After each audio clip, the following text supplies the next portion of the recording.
Mirasee.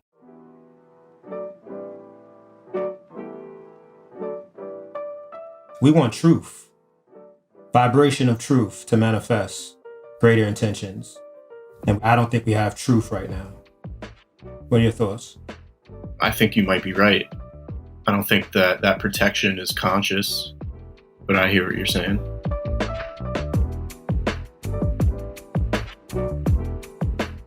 I am Esco, and this is the Self-Awakened Lifestyle. I'm a lifestyle designer and performance coach, and I've helped hundreds of professionals learn how to tap into the power of their innate potential and thrive on a whole new level. I've seen lives change. I've seen my own life change, and I want to help more people. That's what this podcast is all about, bringing my own experience together with scientific principles and holistic practices to help listeners enhance their personal and professional performance. In each episode, I guide my guests through a difficult issue or challenge, and through the mind, body, spirit connection, we will expand what's possible.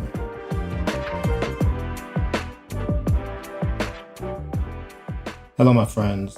I always give my personal story from my history to help us really conceptualize a bigger idea. And today, I want to talk about what does it really feel like to be a successful drug dealer of a small little drug gang? And how did I define that for myself in my youth, in my 20s? Like, what did I really use as measuring sticks of success? When did I know I was moving in the right direction? So, for example, we had a connect in Philadelphia who had access to a gun shop, and he registered all the guns in his name, and we bought a bunch of guns, all different styles and different. That did not feel like success to me. I didn't feel like I was moving in the right direction when we bought all those guns. But each of us had our own set of rental cars, and it felt like I was going in the right direction. When you sit in a different car seat multiple times a day, SUVs. In the summertime, you could pull the top down. When you want to go out on date night, you got the luxury car. Spending thousands and thousands of dollars on rental cars. All of us. Yo, give me the keys. So not only do I have my set, but I also have a set from everybody else. So the illusion of this freedom, of this abundance, pretending like, yeah, this is what a billionaire might feel like. It's like changing outfits, and you wear a different outfit with a different woman. And some women are, in the know of what's happening, and some not so much. They're more of a civilian, but yet they want to sit in this illusion with the so-called bad guy. And the seduction is primal. It's the different kind of seduction. It's the fact that, yeah, you know you're in danger and you know you shouldn't be here. But yet, innocent woman, intelligent, has everything going for her, could be a grad student, getting ready for a, big success professionally, is actually accepting the fact that she's driving in this car with a drug dealer, and she is totally seduced by it. That was absolutely the feeling of success for me. And I felt it, I saw it, I visualized it in vivid detail, and I knew I was going in the right direction, at least based on that virtual reality.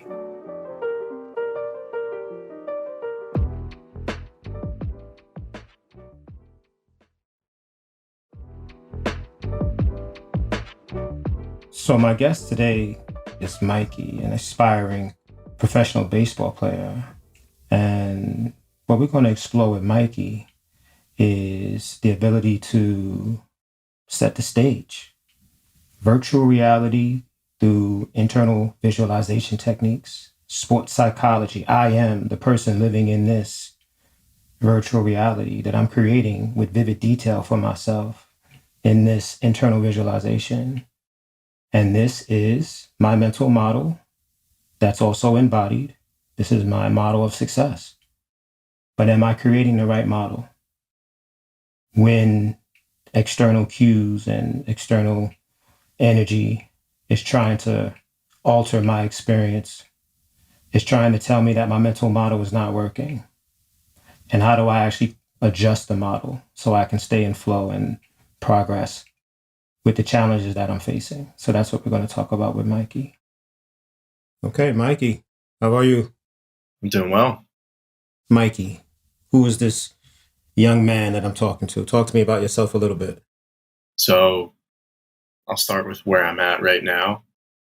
I'm currently at a point where I'm trying to decide or seeing what opportunities will come and then trying to decide what I want to do with, my next couple steps. I was a college baseball player and I played a fifth year of college baseball last year. I'm living back home with my parents right now. I'm working part-time at the gym. I would like to be playing more professional baseball, but I've realized that I would like to be playing professional baseball in a situation that works well for me. So, professional baseball, that's your dream. The top of professional baseball is my dream, yeah. Overall, what I don't want to experience is the average life, working a 9 to 5 that I don't care about just for money and feeling low energy all the time and feeling like I should have tried harder or lived differently. I think that's what really scares me, is becoming that. Somebody who's regretting, somebody who is shameful, somebody who is, what do you mean? Somebody who regrets not taking the risk or going all out for something. If it's not baseball, going all out for business that I've always wanted to start. Let's just put that in our mental notes, that there is multiple dreams that we can invite ourselves into. There's multiple grand scheme intentions. Fair? Yeah. Okay. Continue. What you do not want to experience? I think in baseball, what I don't want to experience is the feeling of only being a baseball player. Like, I've had some experiences playing before where I was playing on teams that were not for school or anything. Like, there were summer collegiate teams where I was like one summer I lived in Niagara Falls for 5 weeks and I played on a collegiate summer team. It was all college guys. We competed against other college guys and played like 6 nights a week, traveled all over upstate New York. But I didn't really love that. That was my first taste of what I'd say real baseball is like outside of. Meaning professional baseball. That's what a lot of professional baseball is. That's what pro ball is until you make it to the top, if you make it to the top. Just that life of like waking up in a hotel, having the hotel little egg omelets and sausage for breakfast with a yogurt, and then hopping on the bus for 3 hours to get to the ballpark, and you're there all day. It's all you really do. Then you play the game and then you go home or on to the next city. How many professional baseball players skip that step? None. Okay. So you hear what you're saying? Yeah. It's a bit contradictive. It's not that I don't want that, but I don't want to feel like I'm only that. Like, for the week that I did that last summer, that was during professional baseball for me. That was my first taste of it. And it was exciting because it was this new level. It was the highest level I'd ever played. And coming out of college, I didn't feel like I was stuck in it, but I have felt stuck in that before. Awesome. So make sure your body's in a good position to receive and exchange in our next bit of the conversation. So the intention is to awaken internal aspects of yourself that can create life expansion no matter what the situation is.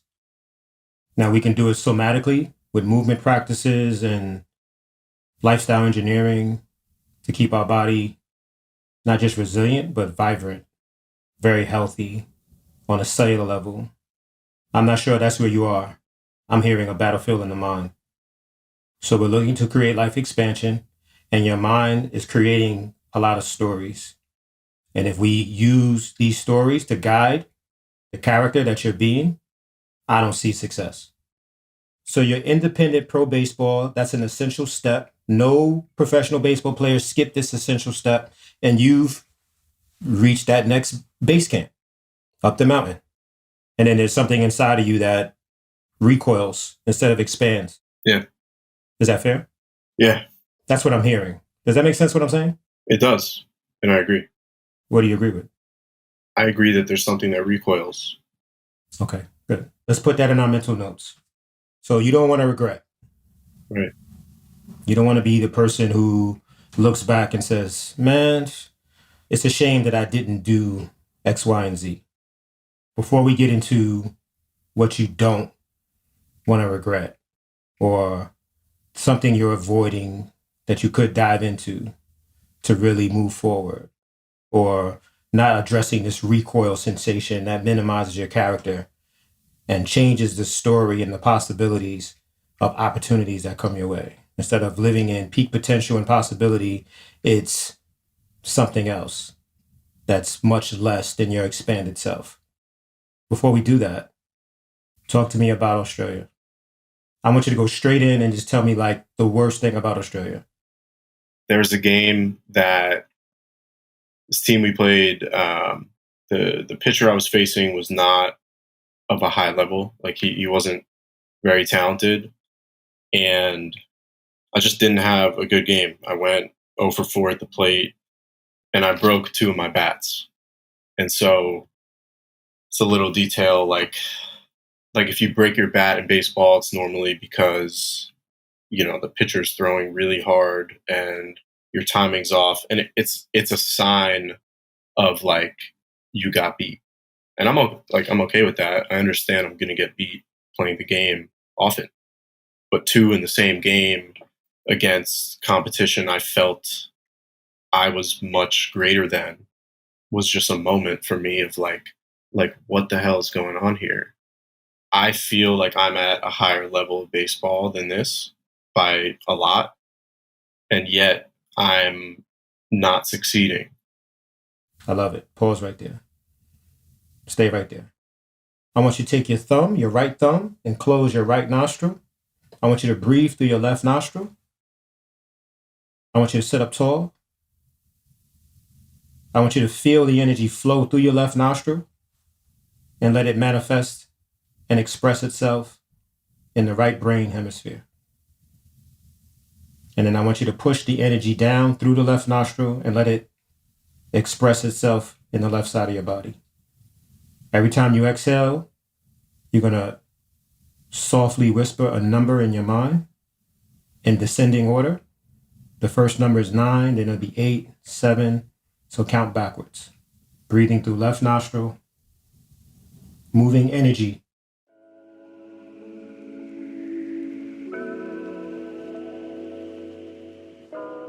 So that exercise is called alternate nostril breathing. The yogis call it nadi shodhana. And nadis in the yogic system are understood as energetic channels throughout the entire body.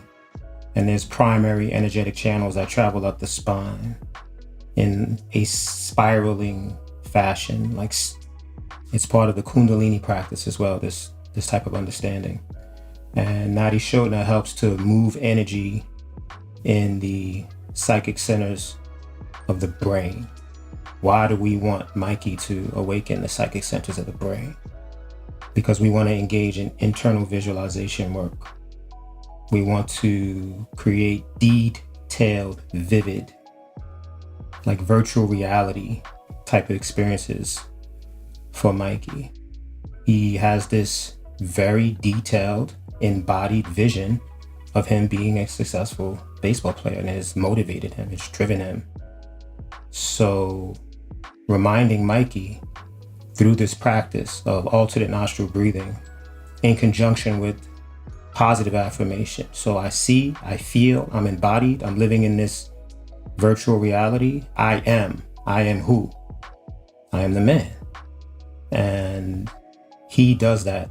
And if he's the creator of his virtual reality, what should he be creating, or what opportunities does he have to create in specific moments?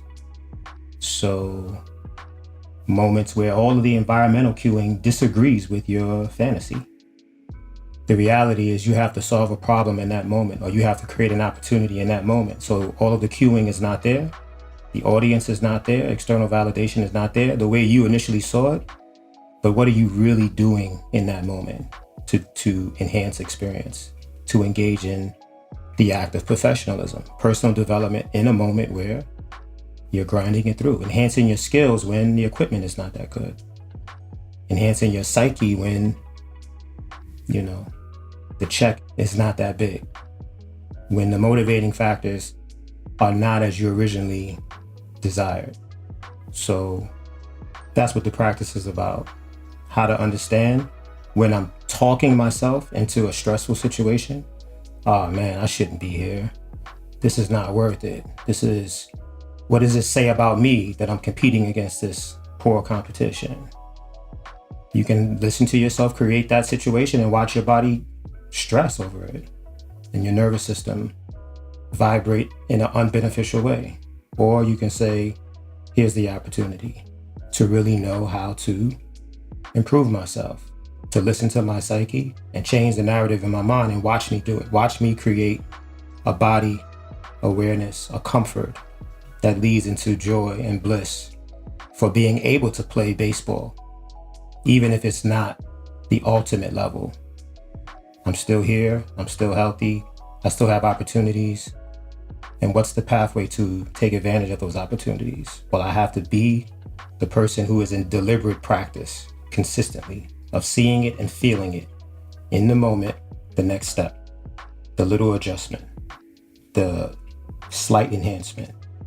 And then know when I'm not being that person, self-judgmental, not trusting my instincts, not losing it into a body sensation that has been conditioned. I'm sitting here at my mother's house. Here's my situation. I'm trying to make a decision. Am I going to continue with baseball, or am I going to go up and get my degree, or am I going to start a different business, or whatever new path that he chooses? Am I able to establish that same type of euphoria, which is very motivating and very purposeful, knowing that I can create a life of happiness if I use a similar process of fantasizing about it and feeling it and seeing it in vivid details?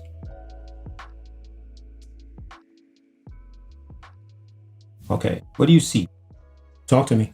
When envisioning that man, the confident, accepting baseball player at his peak, it's not that I envision someone else. It's that I envision myself on my best days every day.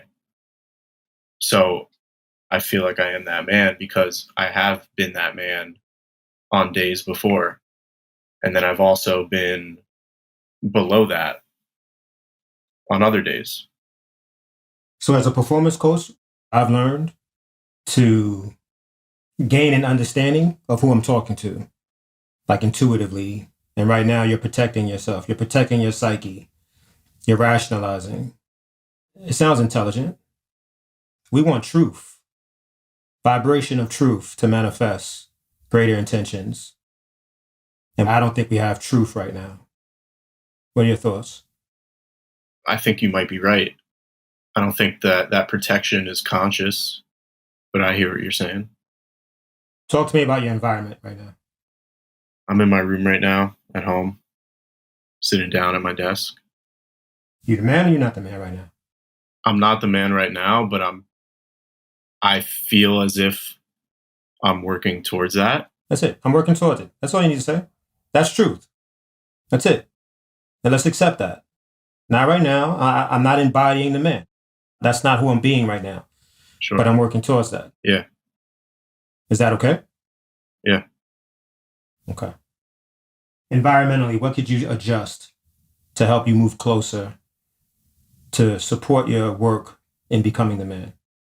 I mean, I think a big thing about that is one, having physical space of my own, and being financially strong enough to make those moves at my will.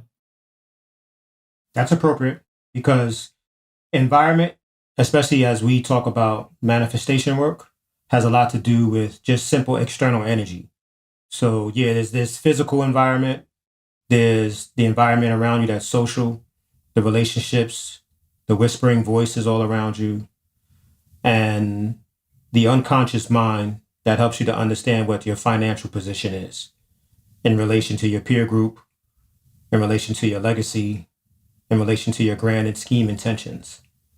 And right now, the external environment that's operating around you is telling you that you're not the man.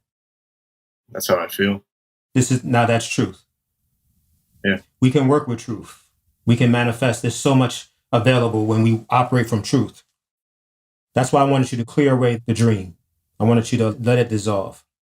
I wanted you to put the hope to the side and sit quietly inside your mind, inside your heart, inside your every cell of your body, and be still and silent. I want you to take half your breath in and hold it. Put your right hand on the heart. Put the left hand on the belly. Sip in a little more air. Hold that secondary breath. Now keep the belly expanded. Keep your chest expanded. The inhale, take it to the back of your brain.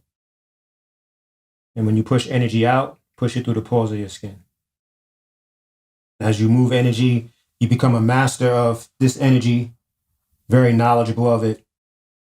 And we'll frame it as the astral body. We'll call it the astral body. It illuminates like a light, like a candle in the middle of darkness.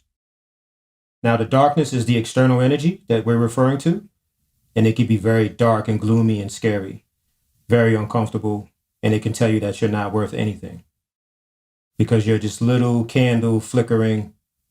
And I'm asking you to expand that light, expand that internal energy, and let the internal essence influence the external realm. You're a master of energy. Now, I'm curious about the man. I'm curious about his internal energy. Whether he's in Australia, whether he's in the independent league, going from one hotel to the next, whether he's in a graduate degree program, whether he's trying to avoid regretting things, whether he's sitting in his mother's home, trying to contemplate his next financial opportunity. I'm curious about his energy. When you're ready, describe his energy. He doesn't make decisions based on avoiding regret. Rather, he's more confident that he's able to handle whatever future comes his way and is content just doing the best he can with whatever's in front of him. I love it. Now we're in the zone. This is where I want us to be. Describe this mental model of elite baseball player. There's a lot of calmness that has to pair into that explosive nature. Mm-hmm. And it has to pair well. So you're saying power, like connected and synergistically combined with calmness. What else we got? Like ready to sprint at any Mm-hmm. moment. Mm-hmm. But also breathing steady and moving smoothly, prepared. Mm-hmm. Accepting of failure. What's your definition of acceptance of failure? On the baseball field, it's getting defeated and looking silly, yet not letting that affect you in your next at bat, or not letting that change your mindset when you then go out to the outfield for the next half inning, to where you can still bring that same level of focus, preparation, power, and stillness in that next step. Like you're totally unfazed, yet you learn what you can from that. Totally unfazed. You're learning. And then what happens? And then you make whatever adjustment it is you need to make. That's the key. There's an acceptance that's less proactive, and there's an acceptance that's, like you said, calm, is able to brush it off, is able to learn, knowing that I accept the responsibility of implementing what I've learned. Mm-hmm. And that might be the hardest part. Yeah. Yeah, I agree that there's a big difference there. Okay. I'm bringing that up because we talked about recoil. Yeah. Now just keep that in your mental box, and I want you to continue to create this beautiful equation where we're combining the key words and phrases of a beautiful baseball player to help us understand how to combine biological energy and psychic energy. So we got power, we got calmness, we got prepared, we got acceptance. We have, what else is a... They execute every single thing that's in their control. Mm-hmm. What else? At peace with what they do every day. Okay. What else? Responsible. Mm-hmm. What does that mean to you? That means responsible for the mistakes and the failure, the mistakes and the success. But Okay. I feel like that is something that gets carried off the field as well. Meaning they wake up in the morning, and at the time that is best to wake up instead of sleeping in, because they understand they are responsible for being their best self if they want to perform the best. No matter if they're in Australia, no matter if they're in a bunch of hotel rooms, they're in their mother's home, no matter the situation, what are they doing? They're taking control of what they can to perform their best. There we go. Okay, continue. We're learning from the behaviors, the psyche of an amazing baseball player. What are we learning? How do they do it? Their minds are open to learning. Okay. A few more. I'm going to stretch you a little bit. Content. I'm listening. Talk to me about that. I didn't feel content in a league like Australia because I didn't feel I was at the level I need to be at in order to get where I want to go. And there have been seasons prior where I've had similar feelings. And there have been seasons prior where I felt I'm exactly where I got to be. And that helped me be content off the field as well. Whereas in Australia, I felt like I wasn't content off the field either. Okay. And maybe that's one and the same. And I probably need to work on being content, not being a big leaguer, to then reach my goal or just reach a deeper level of peace in my life and a purpose. I guarantee you that there are major league players right now who are absolutely not content. I go as far as to say there's a very small percentage of major league players who are actually content on and off the field. I think it has very little to do with external circumstances in the long run. In a short-term slice of life, external circumstances can change. It's like, wow, I'm in bliss. This is amazing. I am very content with my life right now. Okay. Yes, that's very, very, I think that's what happens. And then we stop getting that dopamine hit. The honeymoon phase is done. And now we really got to work and readjust our internal reward systems to find contentment from different sources. It all falls back to internal identity, how energy moves inside of us, and lifestyle, in my opinion. You understand? What are your thoughts on that? Well, I agree. It's, I remember when I got to college, first game I'm ever a part of, I got the starting role in center field. And I was like, wow, this is great. Like, this is everything I wanted. And then probably a few months later, I'm like, I want more, So yes. I've hit those plateaus where I'm like, all right, I'm at this level. I'm happy. I'm content. But then the slope increases, and then there's another hill. When I think about baseball and the level I've played at. Absolutely. And my intuition tells me that I'm in the hotels, independent league, and I'm cringing because something tells me I could be doing better for my life. I could be doing greater things than what that external environment signals to me. Better things in your life. Give me a few examples.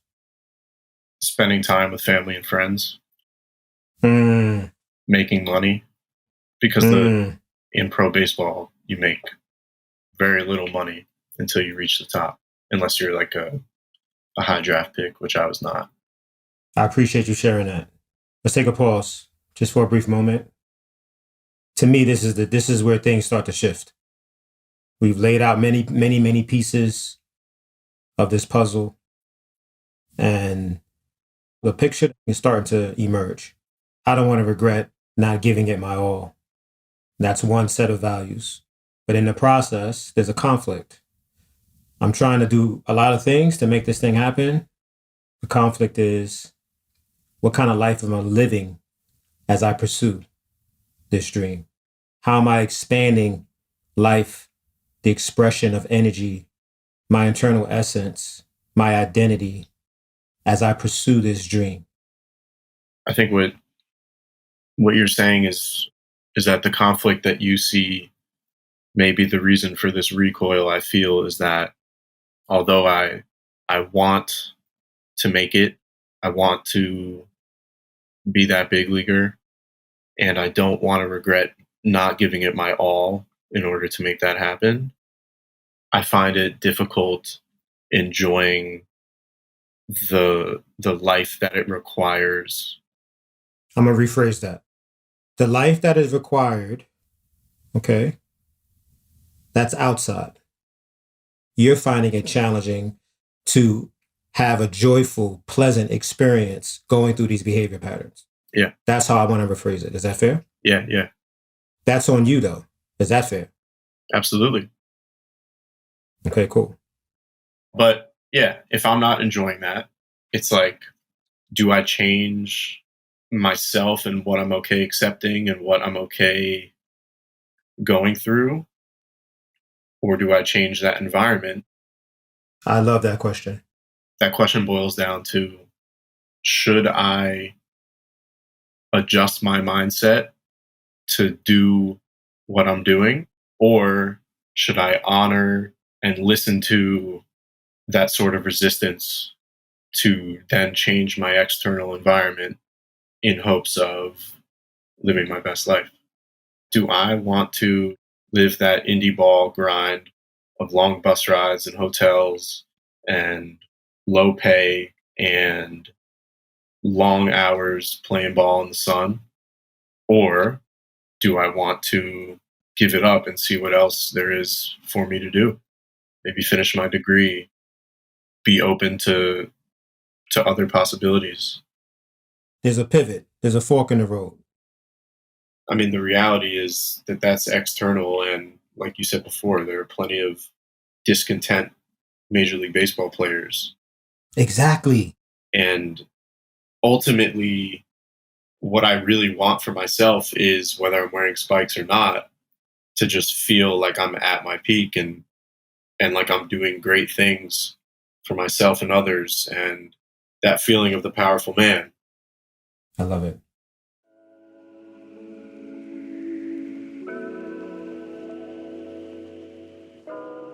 I want to thank Mikey for a wonderful conversation, a little bit different than our typical conversations that we've had on the show so far. This was basically a conversation around sports psychology, essentially. How am I not only going to feel comfortable in the pursuit of a specific type of skill, set of capabilities in a sport, but then also how am I going to use that same approach or similar approach to help me be very focused and calm in the body and trusting of myself when I'm away from the baseball field. So what stood out for me, what really resonated, was this question that he asked himself. I'm not sure if it's possible to have that same type of euphoria, that same type of promise and hope that I believe that I will feel if I am successful in baseball, if I become a professional baseball player. I've been wanting it for so long. I've been yearning for it all my life. I don't know if anything else can match that. And I love that question. We create this idea, this yearning, we build it up in our own bodies. We build it up into our own narrative, our own legacy. Once we realize that we build that up inside of us, what are the set of practices that allow us to build something else up, to build up another yearning, to build up another deep passion?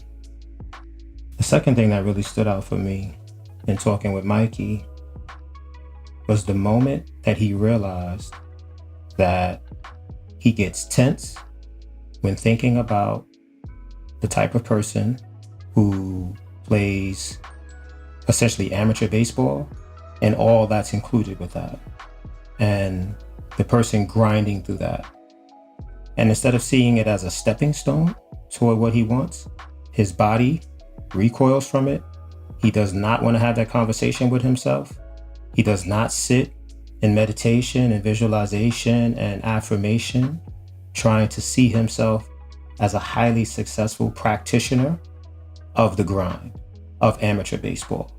He doesn't see himself in that. He doesn't even want to contemplate that.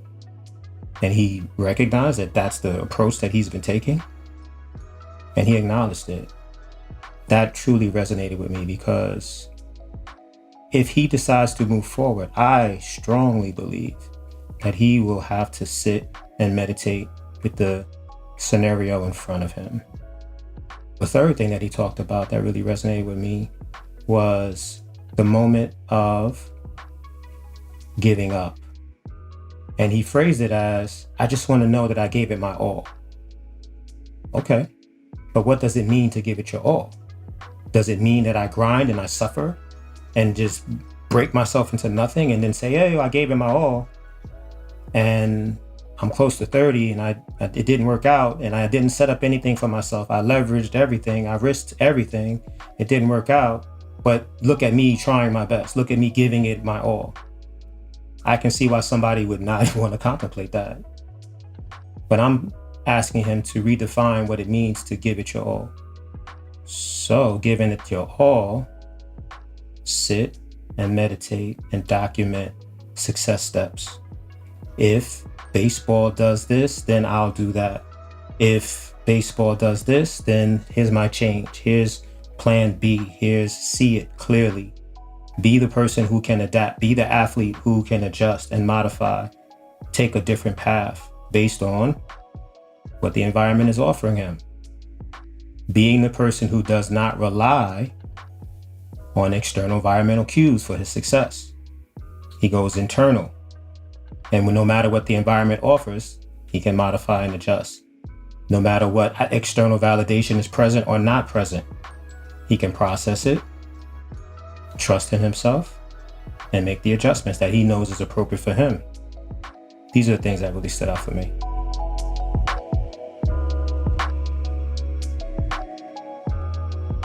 I'm Esco Wilson, and you've been listening to Self-Awakened Lifestyle. You can find out more about me at selfawakenedlifestyle.com. I'd like to thank Mikey for coming to the show today. The Self-Awakened Lifestyle is part of Mirasee FM Podcast Network, which also includes shows like Soul Savvy Business and Just Between Coaches. This episode was produced by Cynthia Lamb. Melissa Deal assembled the episode. Danny Eni is our executive producer, and post-production was by Post Office Sound. So you don't miss upcoming episodes, please follow us on Apple Podcasts, Spotify, or wherever you're listening right now. If you like the show, please leave us a 5-star review. It really does help us out. Thank you so much for listening, and we'll see you next time.